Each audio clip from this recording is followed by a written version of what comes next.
Hi folks, I'm Alan Watt and this is Cutting Through the Matrix on the 26th of January 2020. Hope you're all doing okay and getting through all these incredible times of confusion, information, disinformation. Everything is a war, a battlefield, as you well know, especially the war to think for yourself. In fact, it's best not to know sometimes the arrays, the battlefield arrays of organizations all working to try to grab your brain, and recondition it and saying, okay, and give it a stamp of approval saying you're reconditioned, you're safe. And you can just go along through life just watching lots of silly movies and not causing anybody any problems. Control freaks are mortified with the idea that people might think for themselves. They have nightmares about it. That's always been the way down through time, and no doubt it will be all through the future too.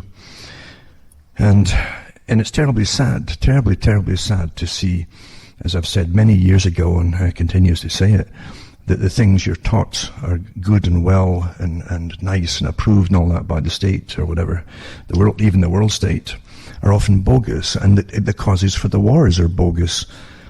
It's astonishing, really astonishing, that we never learn, do we? Even when it's exposed by themselves, they don't mind telling you 50 years later or 100 years later that previous wars and so on really had different origins for coming into being, and different goals even to achieve. But at the time, nations, remember, because we're very obedient, the nations get their people and they throw their people against other peoples, all for really fruitless exercises of the acquisition of more power to the state itself or those within the state in reality, because the state has nothing to do with what you're taught it is. Nothing at all to do what you're taught it is. And I can remember Trotsky's book, My Life it was called. And Trotsky was a big writer. He was such an egotist, you see, he was a psychopathic egotist. And all psychopaths have a tremendous ego thing, where they've got to tell you eventually how important and great they are. It's quite astonishing. And I could go on from there and mention quite a few other ones as well. However, Trotsky was a Freemason. And you find all the revolutionaries were Freemasons. And that's admitted by Freemasonry itself, and from their own headquarters and main branches, etc. But Trotsky had joined Freemasonry. He claims himself while he was in prison of trying to overthrow and kill the established elites of Russia. And that's where it flourished. It's just like today, a lot of people join different organizations in prison. And back then, it was no different, of course, because you're on the right cause and you can all slap each other in the back and ho-hum and aren't we all guys together, sort of stuff. And Trotsky got so enamored by the whole idea of revolution, even more so than the reasons to get in there in the first place. To get in there in the first place, it was a different thing. It was a cultural thing with him. But he saw Freemasonry as having so much power that the general public are completely unaware of. And when he was being transported out of Russia, and he had to cross different borders and so on by being accompanied by the Russian police, you might say, he said that they got through borders without having to show papers or anything, because they all used Masonic signs, passwords, and so on. And that was more important. You understand what I'm saying here? It sounds so simple and trivial, but this is the way the world really runs. All sides respect this Masonic ideas, brotherhood, you see, and they'll have their rules, and you must go by the rules. But everybody else who's not part of this establishment has to show papers, an ID, or be locked up until they can prove who they are, etc. But here you are with even members of the state, government officials, escorting a terrorist, really, out of their country. Had the doors opened by all Masonic techniques. And that so impressed him that he went deeper and deeper and deeper into it. And I think the next time, in fact, he went back and he ended up in prison again. He wrote a book on Freemasonry. He thought it'd be the best book ever written, of course, naturally being an egotistical psychopath. And I don't know what happened to it. I don't think it was ever published, at least not to the general population. I'm sure it exists, and I suspect I know where. But it's astonishing, as I say, how we live in a system where mouths will be totally sealed by vows. And once they're in the organizations, those who literally will close their eyes, ears, and everything, see no evil, speak no evil, and hear no evil, they'll keep secrets to the grave from the general population. And they're very proud to do it. Because the whole system is based on faith. Faith that those above you, higher ranking in the organizations, know what they're doing. Faith too, that because you've been trained to believe in virtue and all this kind of stuff, you see you've got virtue when you should become a brother, that obviously those above you have got virtue, and therefore, but what happens when you keep getting evidence when it's a sham and they don't have virtue at all? They train you to have virtue, but they got a different policy altogether for themselves. You understand that everybody can be used. That's what I'm saying. And there's no doubt about it that people are used all the time through organizations such as the one I've just mentioned. An international brotherhood that takes pride in looking backwards and admitting that they're part of international revolutionary societies and overthrowing of governments. It's quite something. And none of them will ever question it. They say, well, we're living in a better society now and so. But really, who really was behind it? Who was to benefit from this, really? And who's still benefiting from it, really? You got to think about these things. But yeah, as I say, how can you have one set of laws and rules for themselves, the brothers, and everybody else, even in the same social stratas, regardless of which strata it happens to be, everybody else has to go through formalities, inquisitions, papers, please, etc., etc., and lots of other things too. That's not right whatsoever. You can't pretend to have any kind of democracy when you have this kind of favoritism. It can't exist as a democracy, obviously. But I was thinking of that today, very much like I don't know if people realize it, but, and Freemasonry too, they have Freemasonic funerals, even in the military. And I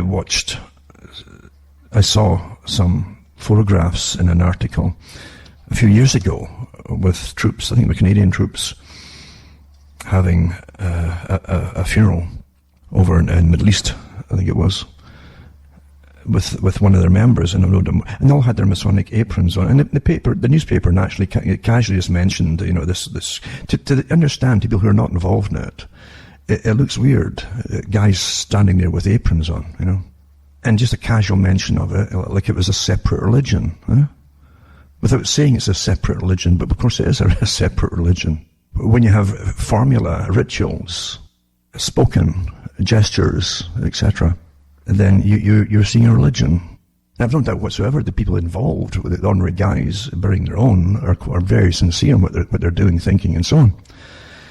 But again, it's to do with something that even in the battlefield will actually save a brother's life, as they say, if he gives the proper signs, if he's in trouble in the opposing force.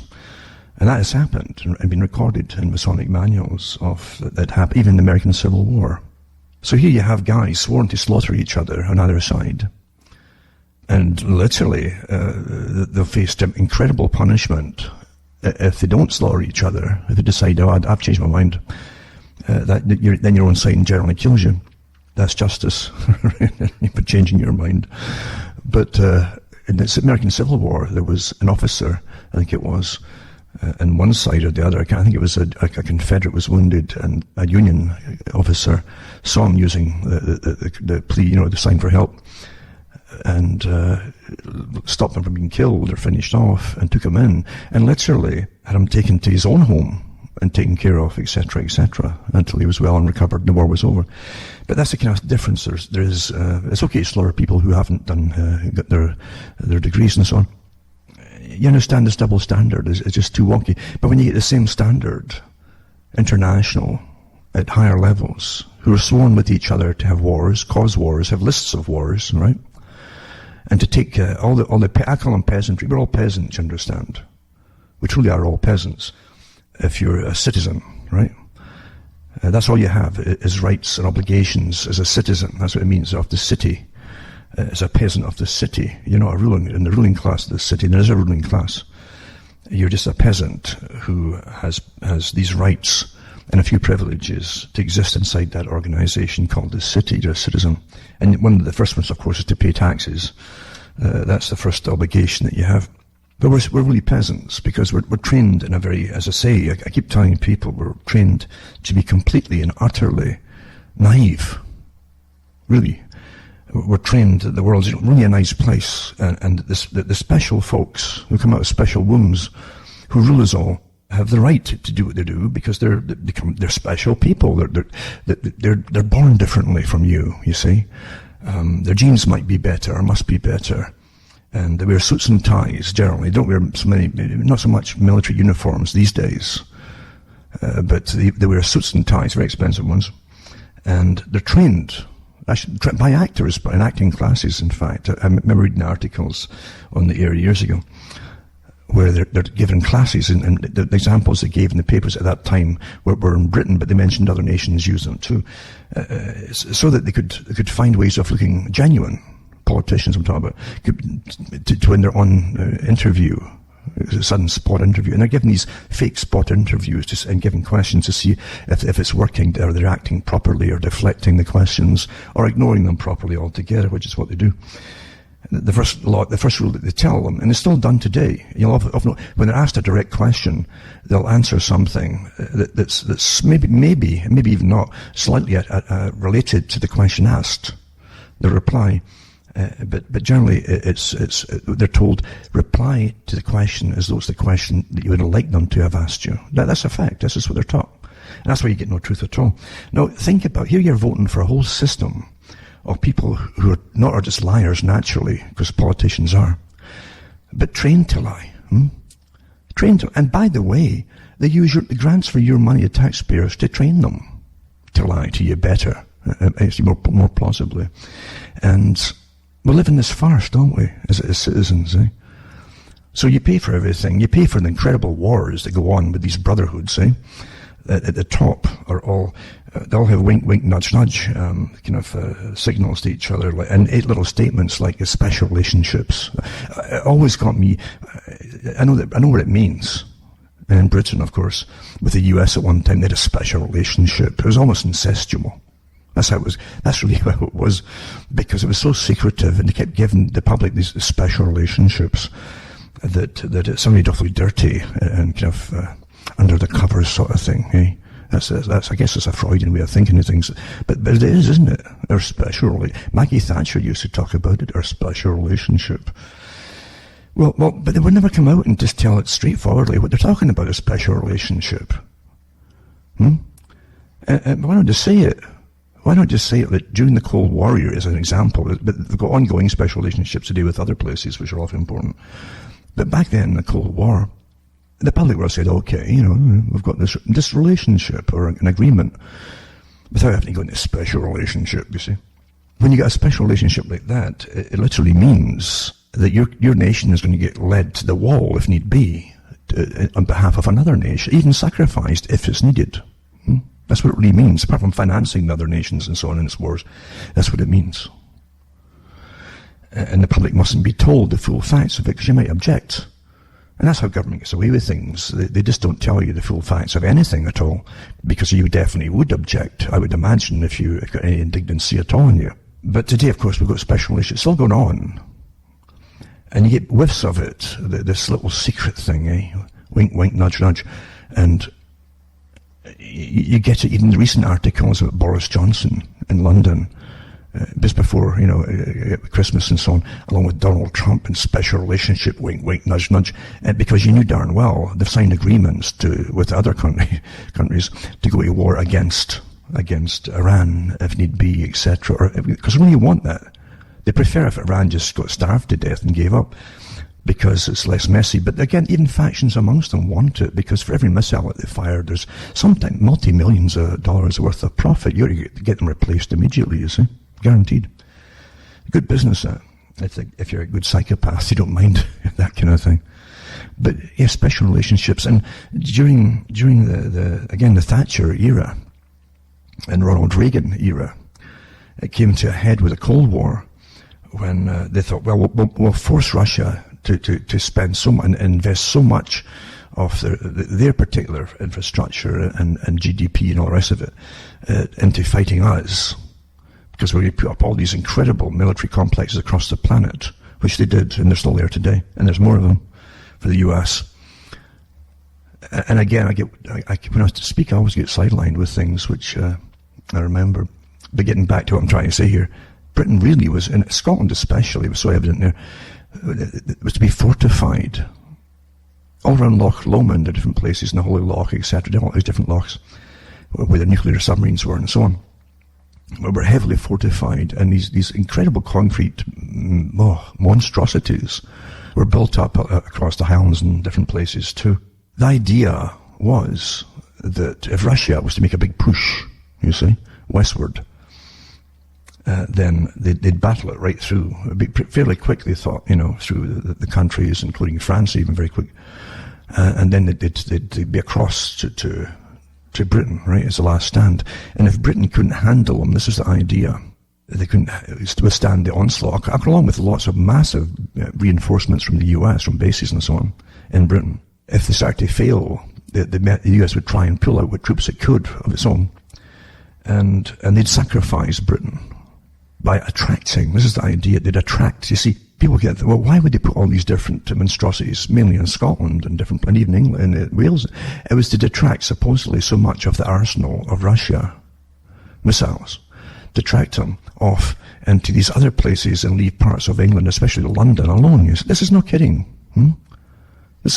I remember talking about it years and years ago on the air too, which was to do with Threads. Threads was a movie that came out about a kind of aftermath, building up to this whole monstrous vision of a potential holocaust of nuclear missiles back in Britain. I went through the aftermath too, what would happen, to terrify the general public. I love how we're always getting terrified, but generally by the people who cause it all. They get terrified if you don't stand up against it, you see, and pay up through the nose for taxes for incredible arsenals of weaponry, which you're hoping will never get used, right? And then the horrible after effects of starvation and radiation sickness and even plants dying and so on, starvation and maybe even cannibalism afterwards. So you get terrified from everything. That's how you're controlled. Terror, fear. I've said before, you never get a peaceful generation. You're not allowed a peaceful generation. And I always likened it, because it's explained this way, by the way, in intelligence circles to intelligence employees when they start off. In intelligence agencies, you bring them in gradually into the understanding that you're superior. And they actually foster this belief that you're superior. Until you believe it yourself, you see, then you'll slap each other in the back. So we're so superior, these little peons down there, the citizens just don't know what's really going on, and they never will, you see. And that's how it happens. So anyway, getting back to the Threads, there was a documentary about it, and there was of what was happening with incredible reinforcement of arsenals and so on, and the movie version of the terrible aftermath of what would happen if all hell broke loose. But that's your idea of a special relationship. And in reality, years later, of course, years and years later, supposedly too, that's why Russia collapsed eventually, couldn't keep up with the arms race for arms superiority. And had different movies out too, talking about the fact that these parades of the Russian tanks and all that were all obsolete tanks, and they're all rusty, and they're all given fresh paint and all that kind of stuff. They just couldn't afford them. And then, of course, Margaret Thatcher eventually brought Gorbachev over to Britain and introduced him in media. It was all pre-planned with propaganda, which is what the purpose of the media really is, And it really is. I'm not exaggerating. That's the purpose of media. It's all owned by the corporations. They're all part of the club. And they all know what to do and what to say and all the rest of it. But they said, they arranged in advance that the Gorbachev was to be portrayed, which eventually they did, as a kind of a new swinging Soviet, you see, a modern Soviet. And they gave him expensive suits, tailor-made suits that were not all great, like the old Politburo. And his wife was a really trendy character. And any little interviews the media were to give to them, here's a topics you could ask about this, and that was it. Nothing beyond that. That was agreed upon. If you wanted any interview at all, and Bowen Television did the same thing, and they had all this stuff about he was a new swinging Soviet, very trendy, modern, and we shouldn't worry about them. Here's the change in the Soviet structure. Now he was again, they're all KGB guys. That's what they are. But he's been portrayed as a swaying Soviet. It was a propaganda blitz in all the media. Maggie Thatcher took him around and introduced him to other world leaders as a trendy Soviet, you see. And they all, again, nudge, nudge, wink, wink to each other. And everybody's getting the message, you see, this part of the big agenda, and this is a show for the peasants and the citizens. And that's how it was put across. And I remember, too, the articles that, did you know that Mr. Gorbachev's wife, and they mentioned her name and all that, was talking about how relaxed and free they are in the Soviet Union. And that most folk don't realize that as a citizen of you could walk into a store, on the streets, a storefront, that could advertise, things like facelifts and stuff. That was freedom, you see. And you're saying, well, wait a minute here. What have we been having this incredible Cold War about for all these years, when they're so incredibly free there, huh? See how they can turn everything upside down with this pure propaganda? A flick of a switch and the propaganda machine can portray the opposite of what they've been giving you for the last 40, 50 years, Boom. And that's how they really do it. And we've even had that recently with different articles with other countries as well. It's astonishing, isn't it? And Napoleon used to talk about Britain's policy. And he's very truthful about it, because he himself was a good psychopath. So he could see through the other psychopaths of the enemy teams. And he called Britain perfidious Britain, because they'd always make alliances with folk, use them, and then just wash their hands like they'd never met them, and let them die or sacrifice them or whatever. And that's the way things really go, generally. So we're living in a system of incredible propaganda that we're trained as to be naive. And when you get clues down through time, getting back to whenever I talk about things, little things just come out, the little neurons in your brain, synapses, boom, boom, boom, boom. But I remember one of the left-wing opponents at that time was Reagan, and before Reagan too, but leading up to Reagan, was Jean Kirkpatrick. And she had been trained basically in a school, in a college in New York, which is basically a communist college, this particular one. It was to turn out revolutionaries for the cause, for the world and all that. And she again played her part really well. They get well paid for playing their parts too. All sides do. Because there are no sides at the very, very top. Quigley said that, Carl Quigley. But here you have a communist, suppose, who's constantly attacking American policy and foreign policy as well, who was taken on to the Reagan team, the supposed right-winger. It's great how they portray their parts, and they play their parts, He was an actor, so he had no problem with that, I suppose. It's all B movies, mind you, but he was a likable character. And he took her on, and he said that he was so impressed with her recommendation and the plan she'd drawn up for the future. Now, they didn't mention ever empire, but of course that's what they were referring to. America, of course, took over from Britain, especially at the end of World War II. Ike made sure of that, Eisenhower. That was part of their policy and lend-lease programs and so on. But of course they were to take over the reins of empire, and there was other forces inside the US to make sure of that really had a different plan altogether. But Kirkpatrick, being a good communist, I don't know, she should probably call herself socialist, but everybody knows what that means. Because Stalin told us a definition, it's a communism is socialism in a hurry. And if you read the Fabian papers in London about their relationships between themselves and Trotsky and other members of the Soviet Union, because they're constantly, they boasted about having a direct link to Stalin's table in his office.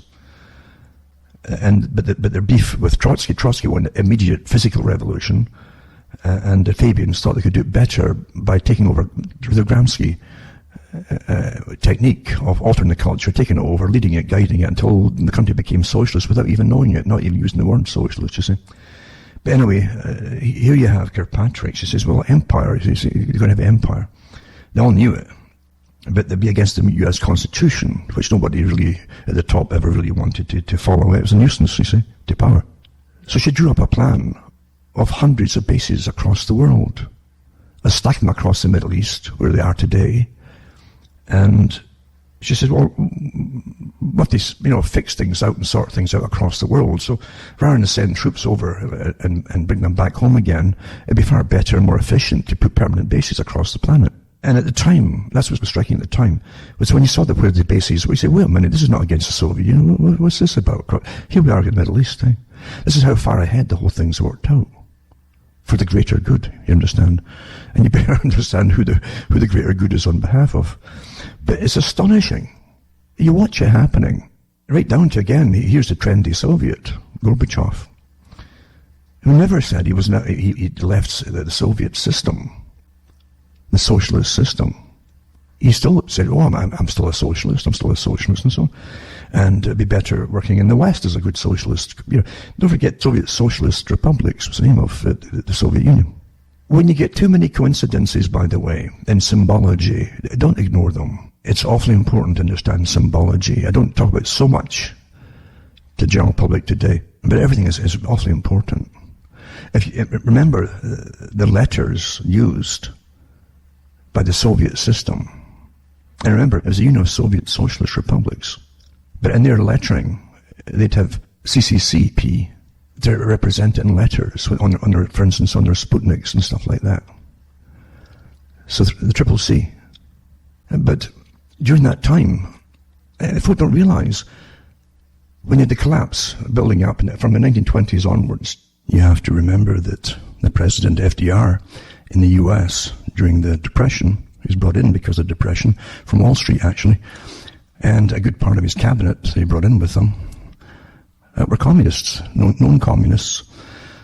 And it was kind of comical when you look back at it and you see that you had the Soviets, the leaders there, congratulating FDR's plans to give work to all the unemployed during the Great Depression in America. So you had the CCCP congratulating the American group, the Civilian Conservation Corps, for getting people back to doing some gainful employment inside America, giving them work with work projects. And if you worked for the CCC in America, you were called being a worker. They added the W at the end, so you're a CCCW.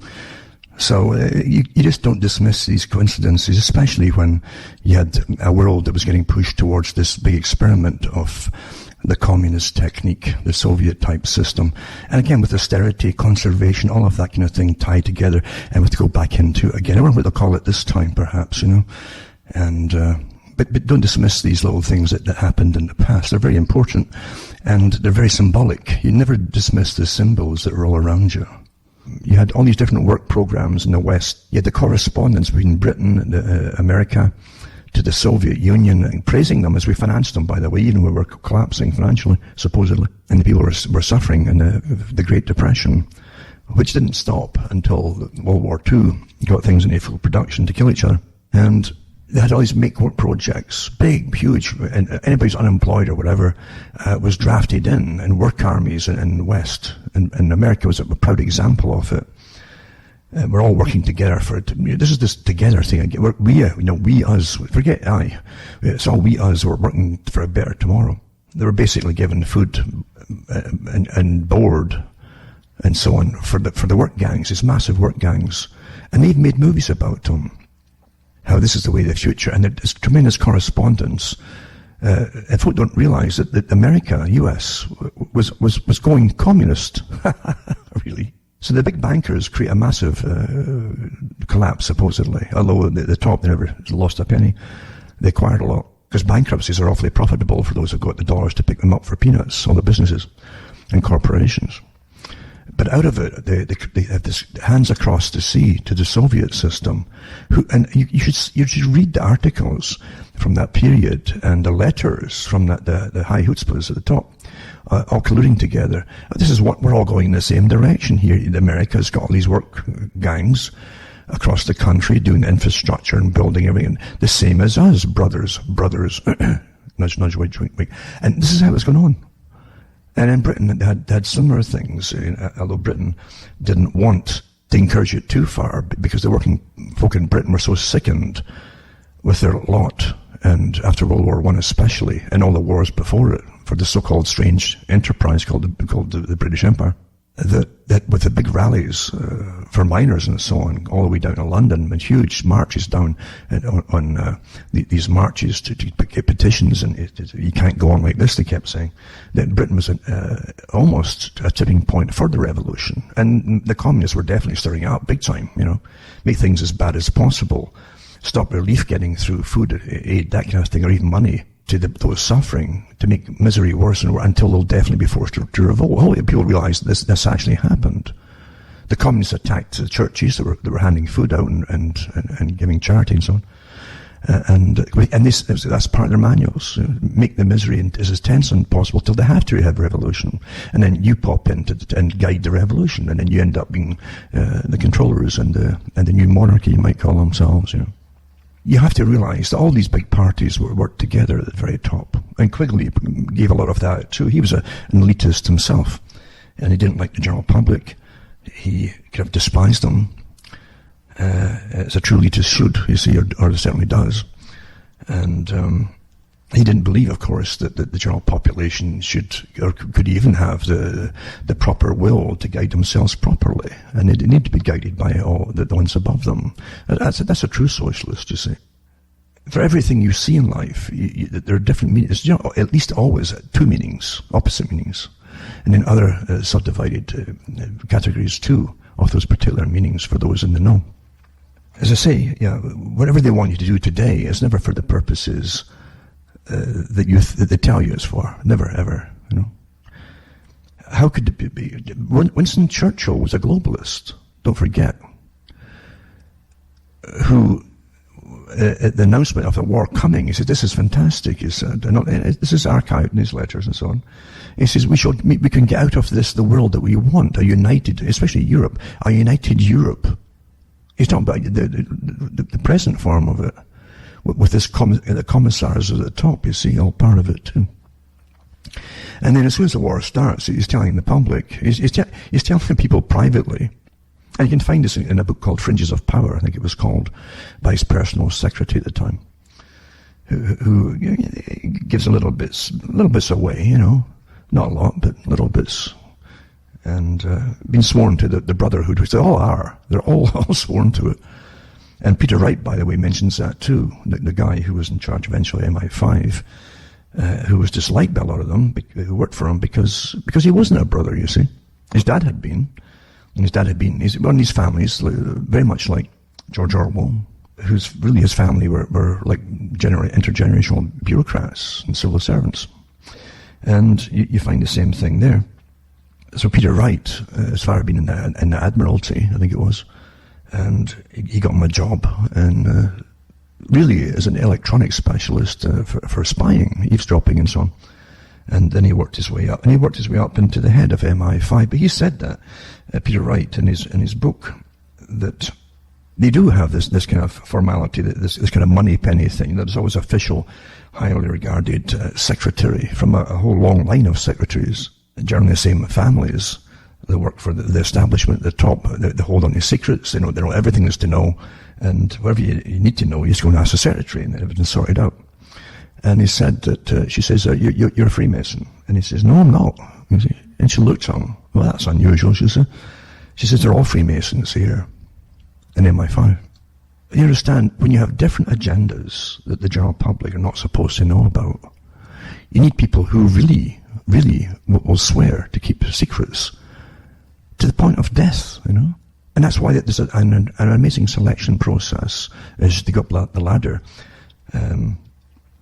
If you have religious convictions, you're suspicious immediately, because your conscience might get involved. This is wrong. You can't have that if you're going to help deceive the public.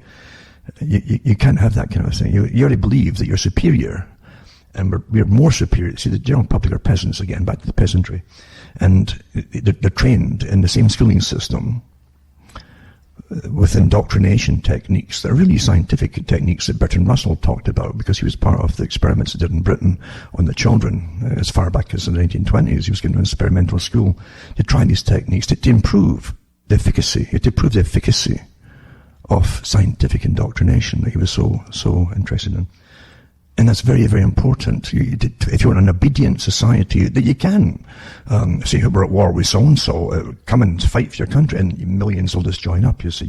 You've got to train them that way, to be very naive, to believe that we're all together and we all love each other, and the ones above you bringing it in the war really love you more than anybody.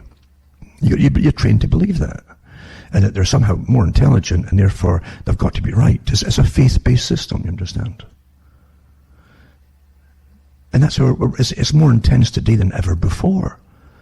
Because they've got batteries of psychologists and behavioral specialists, batteries of them, working in every country on improving the indoctrinational process of multitudes of people. Right down to the instant recognition of individuality. Individuality is a very scary thing to them. In fact, the United Nations said that. They said that their most dangerous thing to their global agenda for peace, they always call it peace. You know? Remember what the communists call peace, right? Was the absence of all opposition. But the United Nations said that the individuality, the individual, is a dangerous character to our plan. There you go. See, for the crowd that goes along with what they're told to go along with, there's no problem.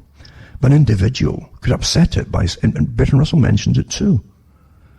He said, if there's an individual here because the sociology at school, even back then in his day, through all the paperwork and so on, they were taking records of everybody, every child who came into the schooling system. And they'd have you classified as you went through all the different exams, but they also were making personality profiles. That stuff is all passed to London, you know. Whole warehouses of files on everybody, much bigger than the Soviet Union system. But Russell said, he says, our filtering systems to catch them, the thinker, you see, from he's talking about the general classes are not the aristocracy. He said, our system, our catch them is pretty good. And we generally give them scholarships, grab them, and give them a quick indoctrination into the better ways of life and things of life, meaning the upper class. And you're so overwhelmed, you see, with the granite buildings, as they call it, and ivy, all that. So oh my goodness, all the famous people that's lectured here and studied here and so on. You're one of them. And to win you over, so they'll always stand for the brotherhood. The big brotherhood at the top. But he said, if the really intelligent ones slip through, in the future, he's talking about when they really come to their power, their full, when things are getting really on the edge, you see, of success or failure. He said, we can't allow them to continue if they know everything that's going on and can express it and communicate it with other people. They're a danger and a threat.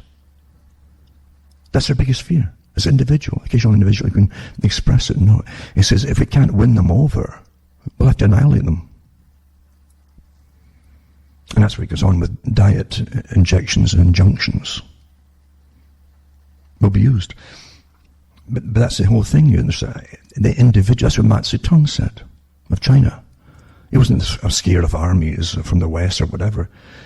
He said his greatest fear was a big idea. See, an idea comes from the individual, you see. The crowd doesn't have a big idea all at once by themselves. It's always an individual. Therefore, that's what he's afraid of. George Bush, by the way, in fact, I think the two of them, the senior and the junior, talked about the big idea in a speech. The big idea, one of the New World Order speeches, which actually happened, 10 years apart. And the New World Order coming into view. I could prattle on and on and on because there's so much involved in it. Each phrase is so important. But anyway, a big idea, you see. A big idea didn't come from, he was falling again. They worship their own, understand. The ones who are put down to their own intelligentsia to be the planners and so on. They worship each other. And he was talking about someone who came out with the big idea, very old idea, that was published long before Bush mentioned it. And they're on the road to this big idea. And believe you me, no matter how it's sold, they can't tell the public the truth of it, because the truth really is a mass reduction in population sizes and so on, because you're no longer needed in their utopia of the future. But they'll use you all in the meantime to make it all happen. I mentioned it before, it's like a rocket. You're sending a payload into space on the tip of the rocket, basically, in the capsule. And all the stages of the rocket contain mainly the fuel and the rocketry itself to project the stuff into space to escape the orbit and so on of the Earth. And the gravitational pull, I should say, of the Earth. And the no ones, you'd often have 3-stage rockets. So you go, first stage is ejected, and you see it falling away with the cameras and all that. And then second stage is ejected as you go further on. And see, that's what we're the stages of the rocket. All of us, the peasantry, you see. We push it up higher. That's our job. And this was explained by some of them a long time ago, by the way, with the idea of using Darwinism and everything else. And superior types and inferior types, that the Earth itself, if it was sterile, would produce nothing. If there's no bacteria and nothing to feed on, and you have no insects or anything else, it'd be totally. So therefore, you need literally bacteria to work in the soil, and you need out of bacteria you get different enzymes that will get produced and so on, waste, etc. But that waste itself is nourishment for other things. And then plants grow, and insects are working there, they're thriving, etc. This was explained in a textbook, treatise on the New World Order, a long, long time ago. But the whole point of it, at the end of it, says, well, that's what people are, and that's what generations of the peasantry are really. They're really there to get to the finished product. We're all disposable bacteria and insects to get to the finished product of fertility for the planet. And this is really what it's about. Quite amazing, eh? So yeah, you're definitely living in a different reality from the one that you've been trained so naively to. You understand what? Nobody, except eugenicists, mainly in the West, would ever have thought about what they did in the West, what they did think, and believe in, and put money towards, like the Rockefeller Foundation and other foundations, which are working for the greater utopia and their big idea of eugenics and depopulation of the inferior types and so on. Out of the Cold Springs Harbor group in New York, where they really were, it was a big eugenics organization. They brought in experts from the farming, the American Steer and farming cattle ranchers associations it was, the specialists in breeding cattle, eugenics, and they brought their ideas and applied them to humans. And it was quite fascinating, really, because you'd think, again, as an outsider, you would think initially it was to make better humans for society. And of course, they did come out with the Better American Families Association, Rockefellers and so on, with their magazines of the proper families and good breeding, and where the male and females picked each other properly from the proper families and had the children to raise better children and for leaderships. But see, the other side of it was that they didn't want ordinary folk surviving too much, you see, breeding. And I mean ordinary people. And they did come out with the sterilization processes for people who they claimed were unfit and so on. And all they had to do was, a justice of the peace, declare you unfit for any reason at all. And poverty was one of them, by the way. It was classified as a mental illness to be poor. Then they could have you sterilized. And they sterilized a lot of people in the States. But don't forget, at that time, even at that time when it was happening, people in America would never think of mass extermination. They didn't think that. It's amazing how you can see it happening and live through it, but your brain won't twig because it's a horrific thing to contemplate. And your country could never do that because it's a nice country, right? And the folk that you know personally are nice people. But that's how it always is when you see horrific things under the guise of... And don't forget who owns socialism. Socialism is a creation of the ultra-rich for control, from birth to death. Everybody obeys. It's a rigorous type of system of control. So it's perfect for this kind of, for those at the top who crave power.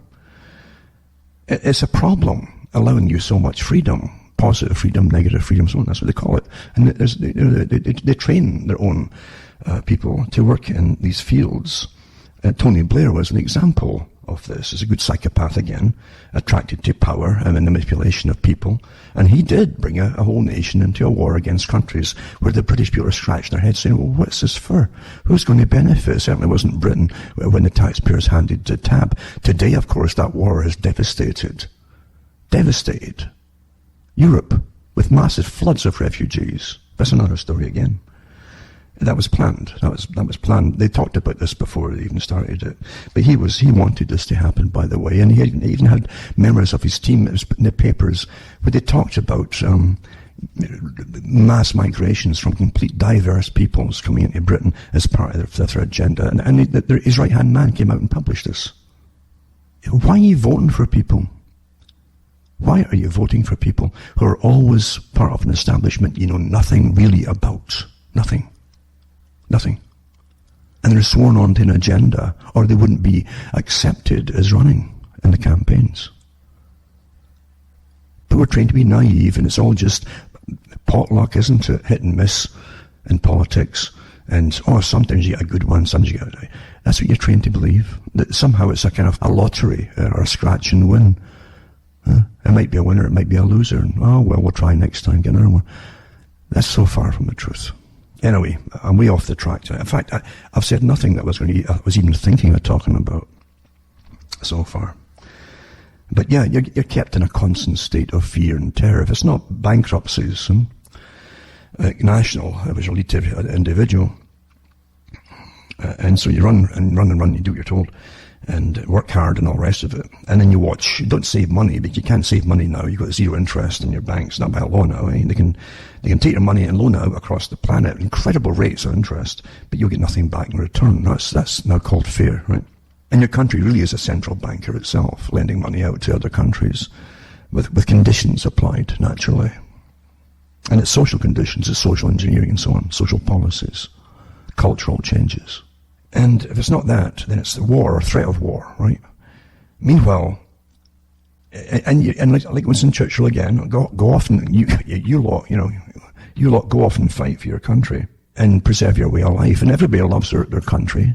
They love their people, their fellow man and woman. They love them. If you're down near the bottom and you have a real culture, you'll love each other naturally.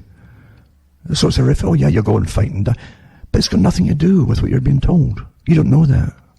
They'll tell your grandchildren down the road, 70 years, whatever, or more, because they won't really care. So to them, 20 years ago is obsolete, it's old-fashioned stuff when you're 18 or whatever, But they will tell you the revelation of the method. Absolutely. It's astonishing how we're really trained to believe in things. I knew 20-odd years ago, I came out and said this. I said, you may get 20 years or even less of talking on the internet and putting a lot of the truth out, and then I'll rein it in. But because I'll put out all the fake leaders, thousands of them, by the way, well-financed, all modelled after people who are already out there doing it for nothing, pretty well. And that they would use all their material, in fact. Right down to copying their bios. Mine was copied by someone awfully well-known. And then they'll lead you like Pied Pipers in a complete circle until you're back into politics again and getting played. And that's exactly what's happened. You have no idea the amount of agencies and intelligence agents working involved to give you your reality. And I said at that time, only came out to get this stuff out to tell people what's really happening in the world. And you've got to look at the whole world agenda. The whole world agenda. Not be stuck navel-gazing at what's been happening to your country, just you. And I said at the time too, that this is it's so totalitarian. You have no idea, and I knew it. I had a lot of insight into what was all planned and where it would go. And I also read over 20 years ago too, the articles, they said that they would have massive teams eventually of warriors on the internet from the government agencies, which they have. So they're reading it all in, and they've been rather open about it in some ways, because sites are getting pulled off just for mentioning things which you're not allowed to say anymore. Whether it's medical or whatever it happens to be, you're getting poof, poof, poof, you see. And most folk will stay on the internet. And I said that years ago. People will stay on the internet, most of them, because they'll be so addicted to it by then anyway, even if all the other rights are taken away. And that's what's exactly what's happening. And that made it almost impossible to survive without it. Now I'm going to touch on a few articles, hopefully, before I get off tonight, because the time is flying in as usual. And if I try and compress over an hour into the audio, I'll talk like a chipmunk, the chipmunks audio they used to have in old songs and so on. But a few things just to ponder on for anybody who wants to ponder at all these days, a few things to ponder on. And I'll put links up at cuttingthroughthematrix.com and all the other sites I have too. Remember, make a list of all the sites I have in case I go down or something happens, even a glitch or whatever. And you'll get the shows, hopefully, if nothing else happens in the meantime. Here's an article. It's controversial, naturally, which doesn't matter, though, but it's controversial about climate change. This is the big mantra. It's so imperative. They can't change this. Once it's like weapons of mass destruction. That's all you'll hear, mantra. Everything that happens is going to be caused by climate change, and it's your fault because you're causing the climate change. You see, everything hinges upon this acceptance of the causes because it's an agenda for total, eugenics down the road too, and even now, in fact, and for totally socialist control, which is just expert control of your lives. They call themselves experts with a big agenda. And that's coming out of it too. You can't just live anywhere and so on. Look at Australia. With the smart cities, huge. I'll put the links up for that too. But this article here says fires that are not due to climate change, says an expert. This is the most important factor is the dryness of the fuel, which comes from the hot, dry weather. It's not behind a lot of it, all the problems. It's behind all of it, he says. The theory is as solid as the universal theory of gravitation. SBS has attempted to contact Mr. Packham on whether he holds the same views expressed on the original 2013 article, refuting links between climate change and the bushfires at that time. Now they're talking about too, and for 20 odd years or more, it's happened in Canada too, by the way, in the States as well. Rather than keeping the undergrowth down in forestry in different places and so on, keeping it down to prevent these huge fires. But 20 odd years ago it became policy suddenly to allow all the underbrush to grow, etc. So naturally you get these huge fires that will start every few years and burn itself out by the underbrush. They used to have always control fires all over the place too. If you look into the history of Australia as an example, you'll see that the Bushmen, the Aboriginals, they call them, but they're Bushmen, Australians, used to always, for thousands of years, have controlled burns themselves. They'd move it, they'd work out where they want to move to, and then get these fires going. And it cut down undergrowth, etc. Because it gets awfully hot in the summer, awfully hot. Just like California in the summer. This is one article, and of course, all the really diehards, because propaganda works awfully well. Most folks, since they're maybe 20 years old, 25 at the most, who join other organizations that are against, the humans living on the planet by the propaganda, and it's all your fault. They're not 25 years old yet, so their life's pretty short, and they don't have a long history in their own lifetime of climate changes going up and down, you see. So it's quite easy to press them. So I'll put this article up for those who want to just look at it. It's up to you. Make your own mind up, of course. But when you work in the smart cities here, now there's a good article put out by the Department of Infrastructure, Regional Development and Cities. Department of Infrastructure, Regional Development and Cities, and this for Australia. And this goes in to the Smart Cities Plan. Now, obviously, when you read through it, you start to say, wait a minute, I guess we're all living in the cities for shortly, and that's what, you will. They don't want you outside in the countryside. That's Agenda 20 for the whole 21st century. That must be accomplished in this 100 years for the 21st century. A whole bunch of things, of course. And naturally, you won't need cars in the cities. You'll have public transportation. That's Agenda 21 too. It said that there are no private vehicles allowed, only essential vehicles. They'll have private ones, but be under corporations and so on for civil servants and things like that, naturally. Just like the Soviet Union used to have. So anyway, I'll put this article up there too, just for those who want to peruse it. But here's one here too. NASA, right? NASA admits that climate change occurs because of changes in Earth's solar orbit and not because of SUVs and fossil fuels. This is 2019. And for more than 60 years, the National Aeronautics and Space Administration has known that changes occurring to planetary weather patterns are completely natural and normal. The links are here to them, of course. It says, but the space agency, for whatever reason, has chosen to let the man-made global warming hoax persist. And they go back to 1958, when NASA first observed the changes in the solar orbit of the Earth, right?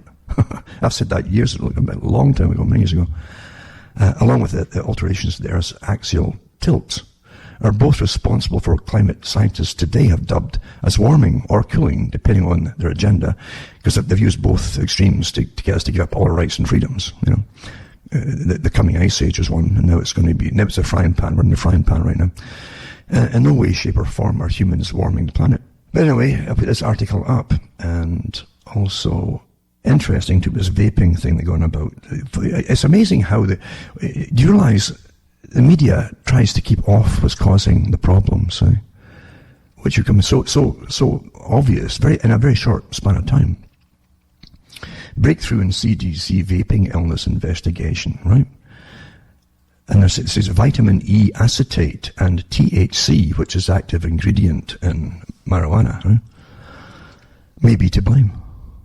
They've always known it. You see?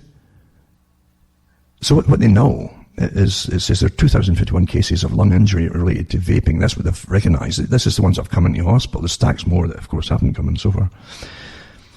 But they know what these children are doing. Of course they are. For a quick high, a quick buzz and all the rest of it, that's what they're doing.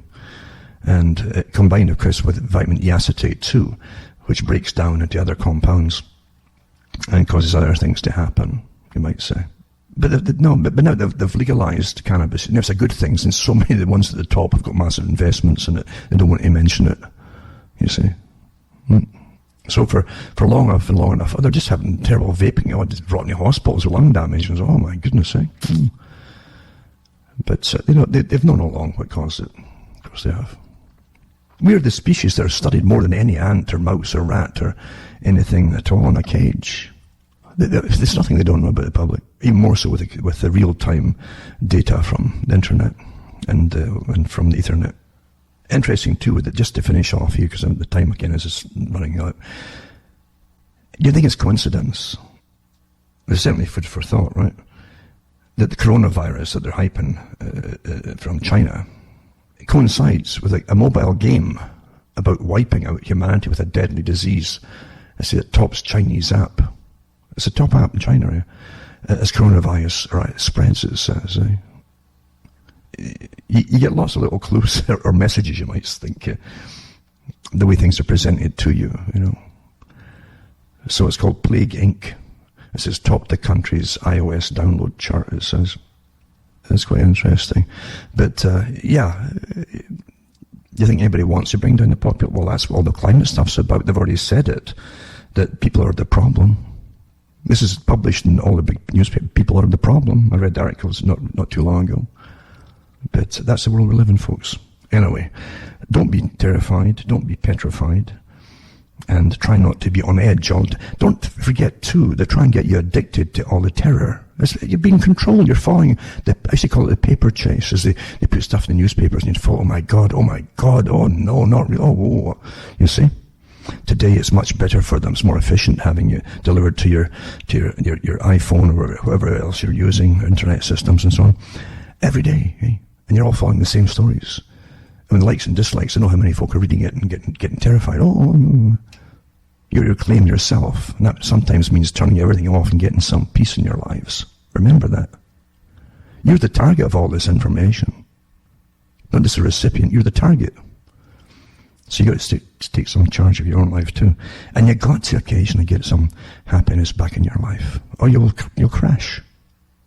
Information warfare can be used and is used as a weapon most of the time. And unfortunately, maybe fortunately, you're starting to notice who's who in the big game, as it's called, of intelligence. The big game. Hopefully you're learning. Hopefully. But regardless, think for yourselves. Verify information. Verify it. Don't choose to verify it from this, that. Look at all sides of everything and come to your own conclusions. And then again, turn off every so often. Because remember, fear is the greatest tool and weapon that's used to control people. And there's many kinds of fear out there right now. For myself, Alan Watt from Ontario, Canada, it's good night. May your God or your gods go with you.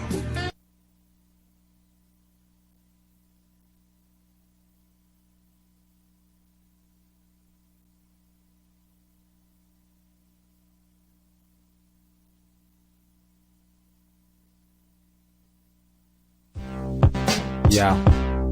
Check.